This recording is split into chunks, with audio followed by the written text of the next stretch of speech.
લારી જેવી ચટપટી એવી ભેળ બનાવીશું. બહુ જ ટેસ્ટી બનશે. એકવાર બનાવશો તો વારંવાર બનાવો. એવી ભેળ બનાવવા માટે મીડિયમ ગેસની ફ્લેમ પર મમરા શેકી લઈશું. તો આ રીતે મમરા શેકાઈ જાય એટલે એ જ પેનમાં 2 મોટી ચમચી તેલ ગરમ કરી લઈશું. તેલ ગરમ થાય એટલે તેમાં રાઈ, જીરું, હિંગ, હળદર અને મીઠા લીમડાના પાન એડ કરી શેકેલા મમરા ઉમેરી દઈશું.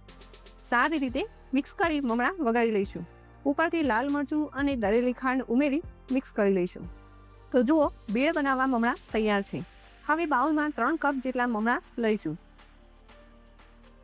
સાથે ડુંગળી, ટામેટાં, લીલા મરચાં અને ધાણા ફુદીનાની ચટણી અને સાથે ખજૂર આમલીની મીઠી ચટણી ઉમેરી દઈશું.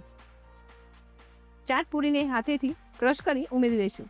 સાથે ચાટ મસાલો અને ઉપરથી લીલા દાણા ઉમેરી સારી રીતે મિક્સ કરી લઈશું. સર્વિંગ પ્લેટમાં સર્વ કરી લઈશું. ઉપરથી દાડમ અને ઝીણી સેવ ઉમેરી સર્વ કરી લઈશું. તો તૈયાર છે એકદમ ચટપટી એવી ભેળ.